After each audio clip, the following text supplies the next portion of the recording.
दोस्तों नमस्कार। मैं डीएन सर और डीएन पाठशाला में आप सभी का स्वागत है। आज मैं एक बहुत इम्पोर्टेंट विषय पर डिस्कस करने जा रहा हूं, खासकर जो बिहार में टीचर बनेंगे। जो अभी या कह सकते हैं कुछ समय पहले बिहार सरकार द्वारा एक नोटिफिकेशन जारी किया गया, जिसे हम बीपीएससी टीआरई 4 के नाम से जानते हैं। इसमें खासकर एज के बारे में कुछ लिमिटेशन दिया हुआ है। आप इसको गौर से देखेंगे। अगर आपको 2 साल की भी छूट मिल रही है या 3 साल का भी छूट मिल रहा है या 5 साल का छूट मिल रहा है, तो कम से कम आप एक नौकरी पाने के लिए हकदार होंगे। हम यहाँ पर एज लिमिट का डिस्कस करने जा रहे हैं। आप पूरा वीडियो देखेंगे। अगर अच्छा लगे तो कमेंट, शेयर और लाइक जरूर करेंगे। चलिए हम लोग चलते हैं आगे और देखते हैं एज लिमिट के बारे में। देखिए, सबसे बड़ी बात है कि जितना भी पद हैं सभी की उम्र सीमा की गणना कब से की जाएगी? तो उम्र की गणना की जाएगी 1/8/2026 से। यानी आपका उम्र की गणना की जाएगी 1 अगस्त 2026 से। ये एज की गणना होगी। और जो ये एज की गणना जो है 26, ये ध्यान रखेंगे न्यूनतम होगी। यानी न्यूनतम एज आपका इतना होना चाहिए।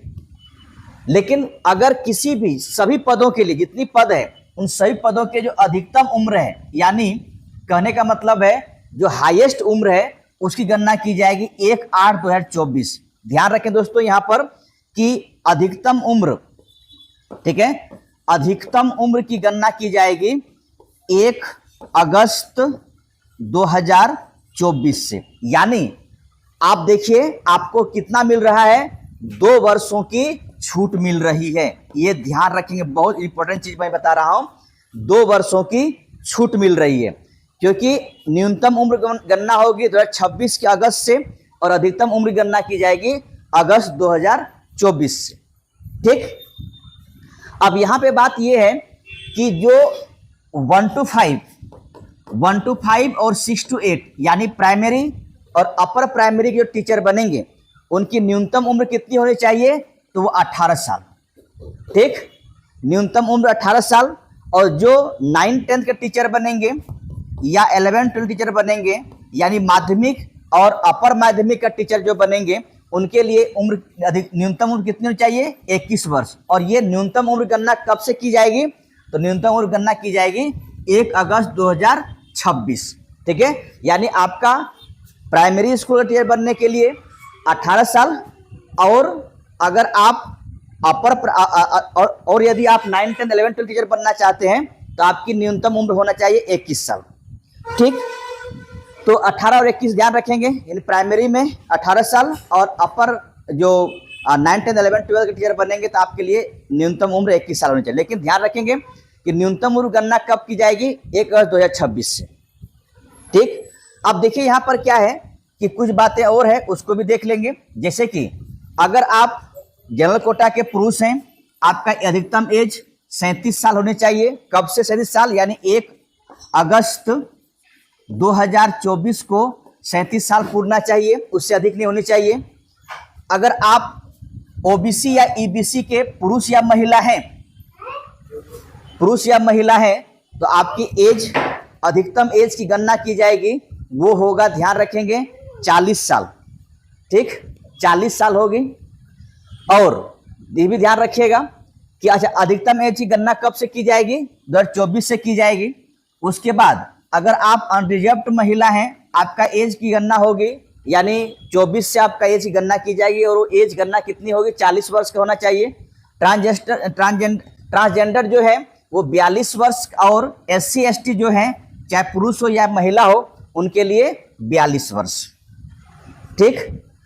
और एक बात और ध्यान रखिएगा, जो वैसे यहाँ पे वार्धक्य सेवानिवृत्ति का आयु 60 वर्ष निर्धारित है, यानी आप 60 वर्ष तक मतलब नौकरी कर सकते हैं। ठीक, एक तो बात ये हो गई। अब यहाँ पर जो मेन पॉइंट है हम उस पर चलते हैं, और मेन पॉइंट ये है कि जो ऐसे विद्यार्थी जिसको टीआरई 3 में फॉर्म भरने नहीं दिया गया था, किसको नहीं दिया गया था? NIOS। अगर यहाँ से आप डीएलएड किए हुए हैं तो आपको 1 to 5 और 6 to 8 का फॉर्म भर सकते हैं, यदि सेट पेपर 1 और सेट पेपर दोनों पास कर रखे हैं। तो ये विद्यार्थी सुप्रीम कोर्ट गए थे और सुप्रीम कोर्ट जाने के बाद केस जीते, और जीतने के बाद इनको जो एज में छूट दिया जा रहा है, यानी इनका अधिकतम उम्र की जो गणना की जाएगी वो एज की गणना होगी, ध्यान रखें दोस्तों, वो एज गणना होगी 1/8/2023। यानी जो NIOS से जो पास हैं और वो विद्यार्थी जो 1 to 5 और 6 to 8 का फॉर्म भरना चाहते हैं, उनका एज की गणना की जाएगी 1/8/2023। यानी वो विद्यार्थी को 3 वर्ष की छूट मिल रहा है। और अगर जो ऐसे विद्यार्थी जो और जगह से डीएलएड किए हुए हैं या बीएड किए हुए हैं, ठीक है, उनकी अधिकतम उम्र में 2 वर्ष की छूट मिल रही है।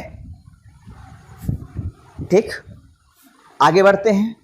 और आगे बात यहां पर ये आएगी कि ध्यान रखें दोस्तों, आगे बात ये आएगी कि जब आप कह सकते हैं कि ये फॉर्म भर रहे हैं तो आपको ध्यान रखिएगा कि आप का अधिकतम जो फॉर्म भरने का अवसर दिया जाएगा वो 5 साल ही दिया जाएगा।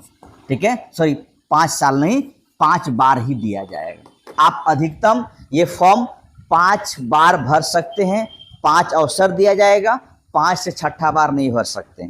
तो वैसे विद्यार्थी जिसका तैयारी पूर्ण नहीं हो या अभी अभी वो 21-18 साल पूरा कर रहा है, तो कोशिश करें कि इन 5 बार जो अटैम्प्ट आपको मिलेगा, 5 अटैम्प्ट मिलेगा, तो 5 अटैम्प्ट को बचा के रखिए, आगे काम देंगे। क्योंकि सरकार ने कही है कि हम प्रत्येक साल टीआरई का फॉर्म आएगा, टीचर की बहाली करेंगे, तो प्रत्येक साल मिलेगा, तो आप इनका भी फायदा उठा सकते हैं। वरना आप फॉर्म भरिए, कोई दिक्कत नहीं। अगर आपका एज पूरा हो चुका है, आप सब कुछ डिग्री आपके पास है, तो फॉर्म भरिए।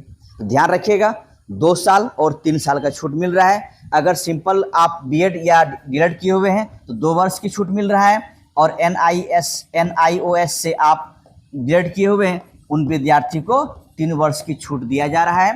तो आप फॉर्म भरिए और पास होइए। मेरा शुभकामनाएं हैं कि आप टीचर बने, बीपीएससी टीचर बने और अपने राज्य, अपने देश का नाम रोशन करें। Thank you. जय हिंद, जय भारत।